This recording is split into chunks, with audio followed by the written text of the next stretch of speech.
All right. What's up, guys? It's all kicking off. Joe Biden just dropped out of the US presidential election race. All right.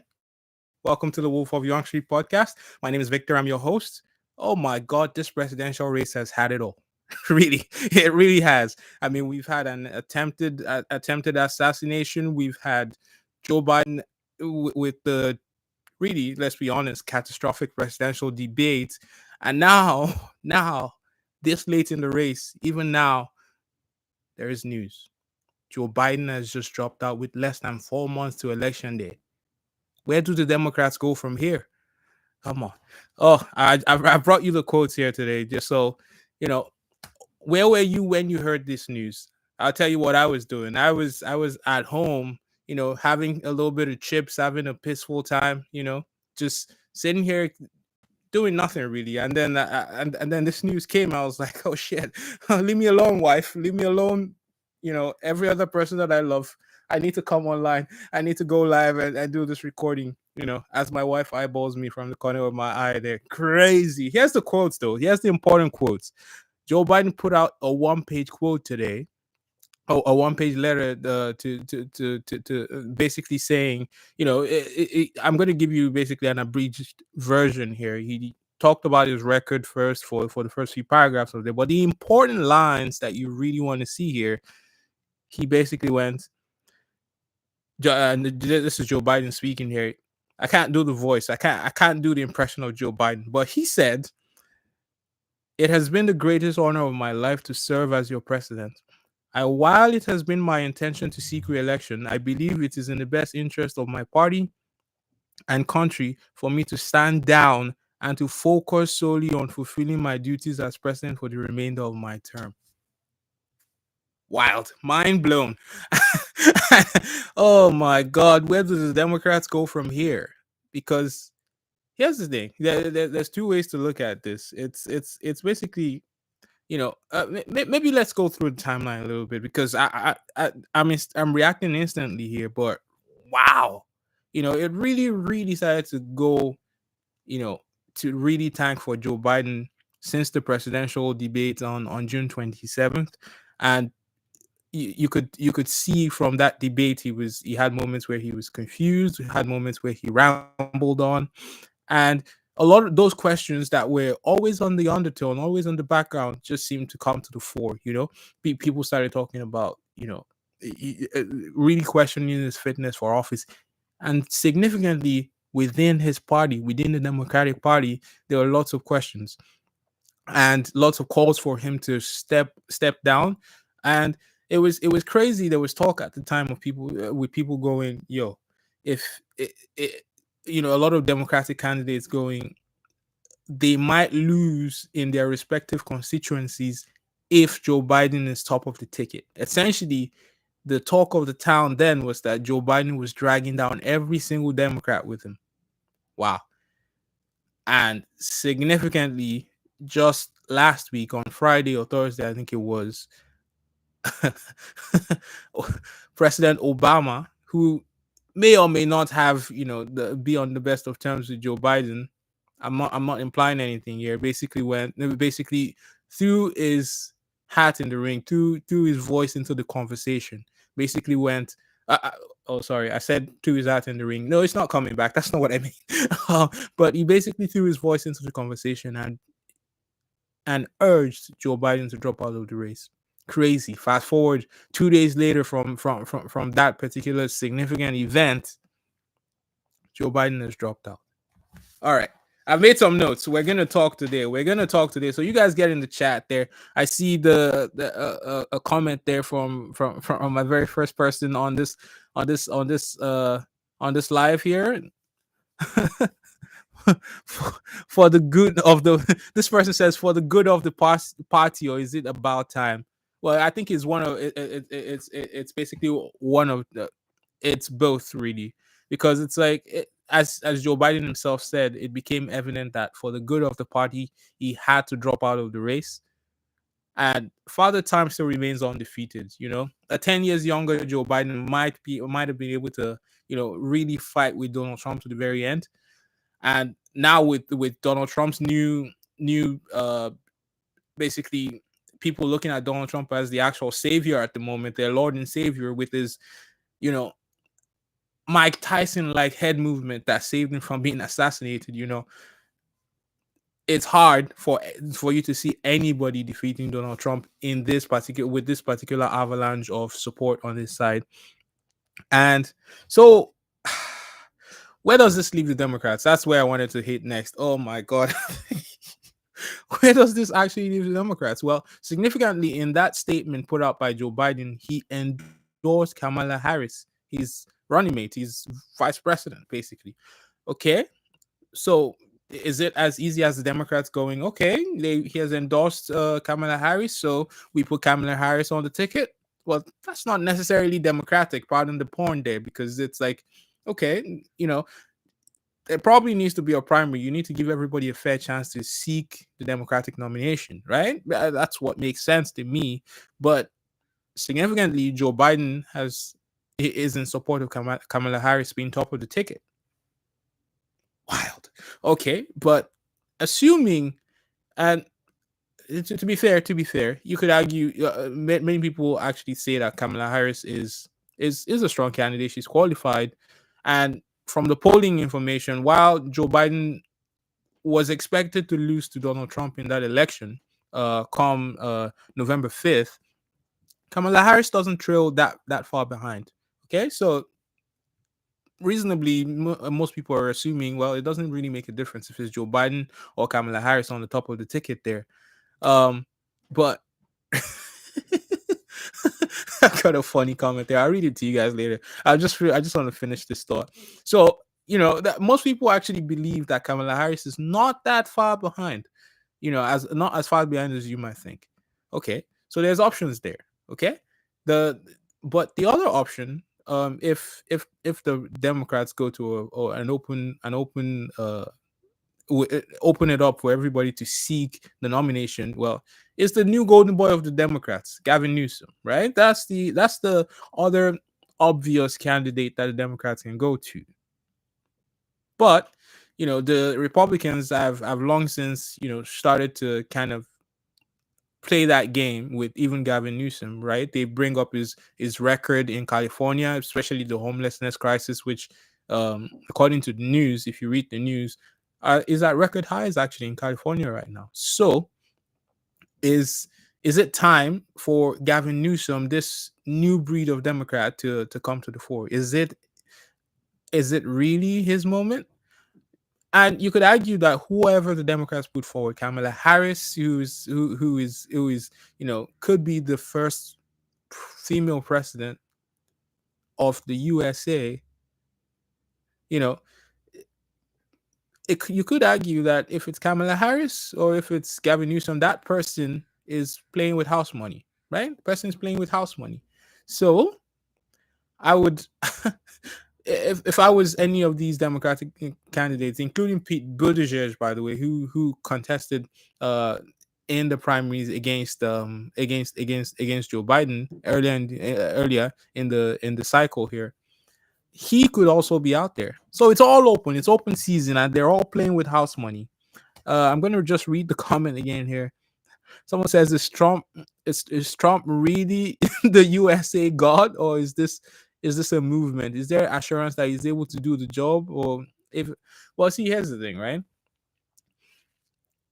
A lot of people have been, especially people who value immigration as a big part of what holds their concern, what holds their mindset, have turned against Biden for exactly reasons of, okay, there's been, maybe they argue, uncontrolled immigration into the country, and so they expect Trump, who is really strong anti-immigration as part of his platform, to solve that problem.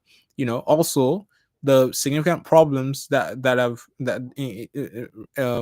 it pertains to the Ukraine, as it pertains to Israel, in terms of the U.S. government essentially funding wars in other countries. There are lots of people in the U.S. that have uh, uh, that don't like that idea of the U.S. basically giving its money away. Whatever that is, but clearly that idea of supporting allies is not something that seems to sit well with everybody, especially with the country, certain parts of the population in sort of dire straits at the moment, facing really difficult circumstances. So is Trump able to do the job? Well, let's just say based on what he said, and this is this is the thing with Trump, right? You know what you're gonna get with him. You're gonna get him saying, stuff sometimes that might be crazy, but you know that he's going to settle on the anti-immigration things. He's going to be America first, and for some people that's really important, right? The other question here is Kamala able, or is this just going to be a vote for women? Ooh, that's a controversial question. So I need to step lightly there. I need to step real lightly. Well, we can delve into Kamala's record, like, because she's actually had quite a history in politics, and we can delve, in depth into Kamala Harris in another episode. But we don't need to look too far. I mean, she's part of Joe Biden's cabinet at the moment, and a lot of people, maybe because of the overshadowing of the immigration and the war situation, a lot of people don't really understand that Joe Biden has actually not been a terrible president. I'm going to be open and say that he has created quite a few jobs, and I partake in the stock market, and it's at all-time highs right now. I can tell you that right off the bat. So, and that's not all Joe Biden. Kamala Harris was part of that process. So, based on that, if you expect to carry on the same way, and you expect the same problems that have basically dogged Joe Biden during his tenure, well, it makes well, you could argue that Kamala is able to do the role. But I'll tell you this though, there is no if people a lot of people are going to vote for Kamala Harris based on the fact that she's a woman. That's the way that and there's nothing wrong with that, because it's people trying who want something else, right? You've had the conventional white man, lead the country. You've had a black man, albeit just one, Barack Obama, lead the country. But maybe it's time for the women to take the reins, right? The other question here was, I thought apart from the indigenous, every other I don't know what that question is. The other question here is, doesn't that mean most people are immigrants and oh oh yeah. Oh yeah, I think I understand now the irony of the fact that a lot of the people in the US are immigrants, and at the moment there's an almost an overwhelming call for more tighter controls on immigration. Yeah, that's the whole thing. But I will tell you this though. I do believe that there shouldn't be uncontrolled immigration. That is my mindset. You know, um, Immigration, yes, but immigration should be legal, and the system should be able to absorb the people it's bringing in. I don't I I don't think anybody wants to see people living in the streets, people committing crimes. Nobody wants to see that. People not having jobs, people going hungry. Nobody wants to see that. What we want is to have people, even when they migrate to a country. I mean Canada here, but when they migrate to Canada or they migrate to the US, we want them to have jobs.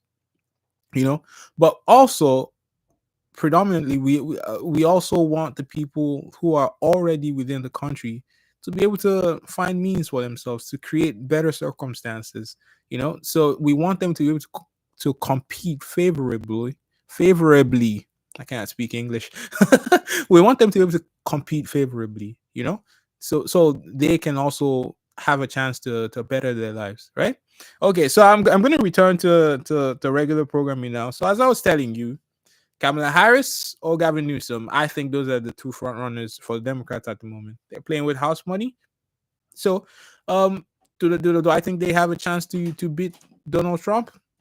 Eh, I don't know really. Um, I I don't see it. I'm gonna be honest with you. I don't think that the juggernaut that Donald Trump is turned into right now. Just think about all the things that Donald Trump has had to face in this election run. Okay, he's been prosecuted, whether rightly or wrongly, for the entire time, right? And throughout that whole thing, he's become even more popular. Like, what gives? Like, it's wild to me. And you know, he, you throw sexual harassment suits at him, it comes out, it just water off a duck's back. Nothing stuck. It was like, oh, he inspired an insurrection. Uh, uh, Nobody cares. Like, nobody gives a shit. It's wild. It's really wild. Okay, so he what else have they has been thrown his way? Well, there's obviously the assassination attempt. Even then, man somehow managed to head movement his way from getting killed, which is, it's bonkers. It's bonkers. So uh, I I think he's got this halo around him at the moment that seems to be helping him get just like dodge everything that's been thrown his way. Now, there's a discussion to be had there about a lot of the conspiracy theories there, but let's not get into that in this video. I'm just, oh my god. Anyways, so here's the significant thing you need to know here. And you, as I said, you guys get in the comments. This is really big news. Do you guys think that the Democrats stand a chance? And if they stand a chance, who is that? Who is that chance? Is it purely Kamala Harris on the on the additional sentimental vote that she's a woman? I know that you know, I want people to understand that. So maybe I should go here first, okay?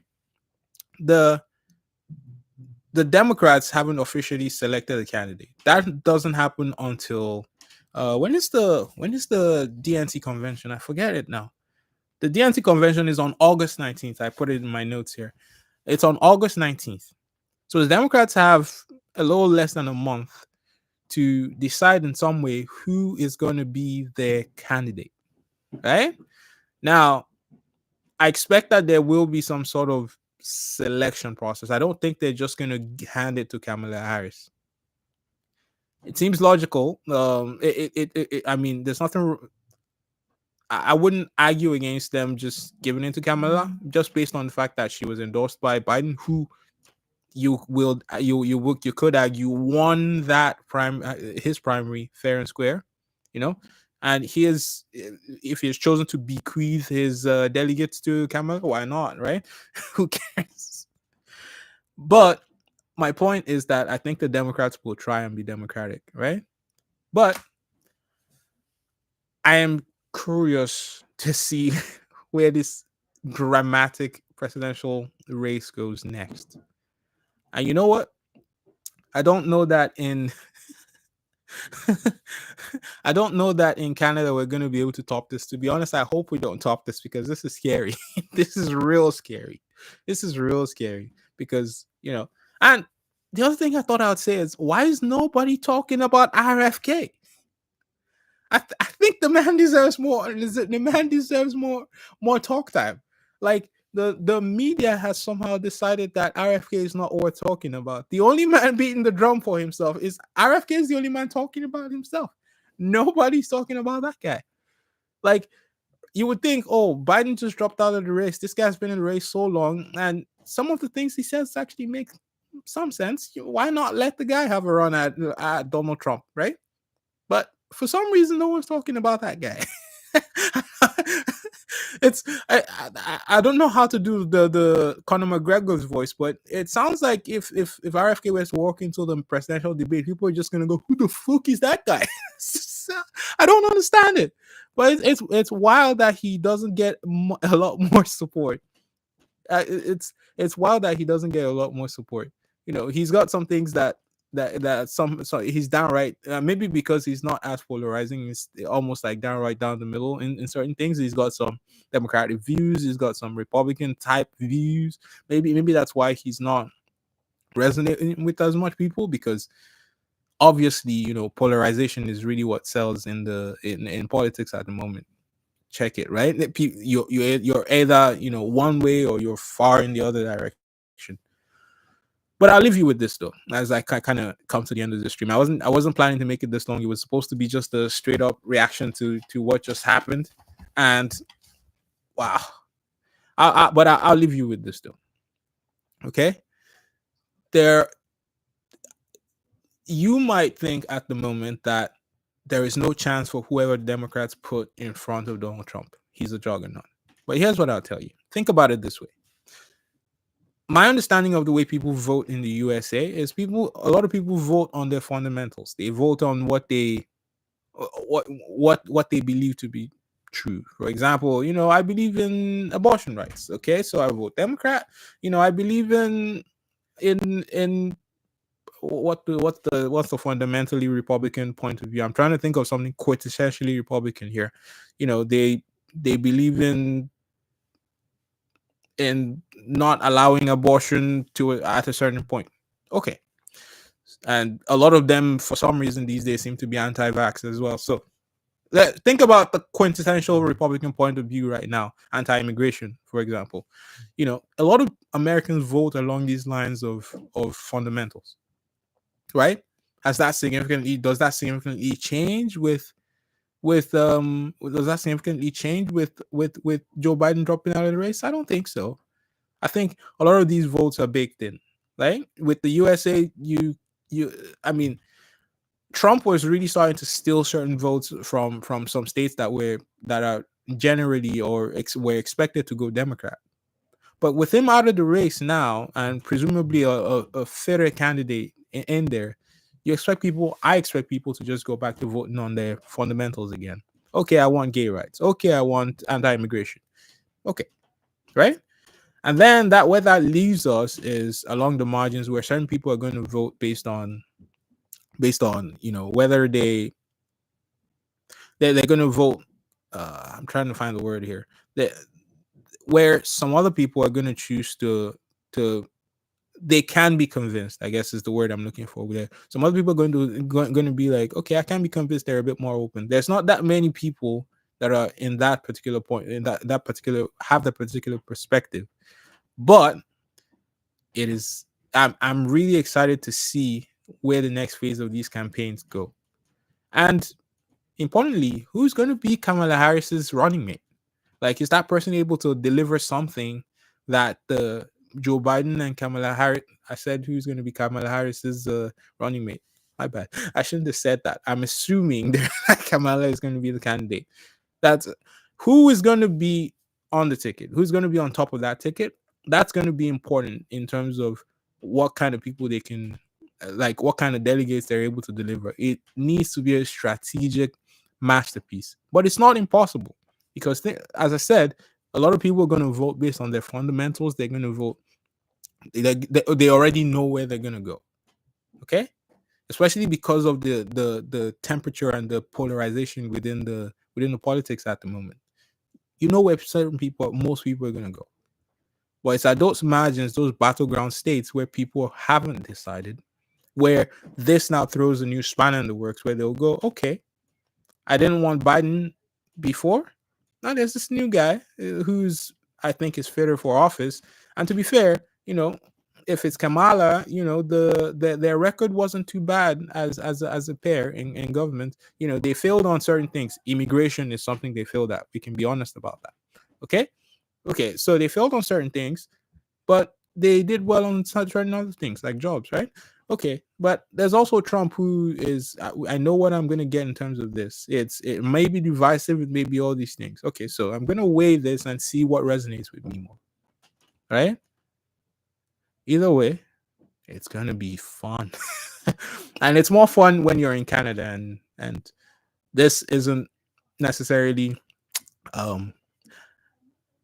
affecting your life in the same way. But I say that knowing that, well, the US does impact Canada, and we're gonna go to the polls next year. So, anyways, get in the get in comment section. Tell me what you think about this change in the democratic ticket. I'll see you on the next one. Bye, guys. Oh, by the way, if you're new around here, don't forget to subscribe. I'd love to chat with you guys in the comment section. I read everything that you guys send my way, and see you on the next one. Actually, this time, see you on the next one. Bye.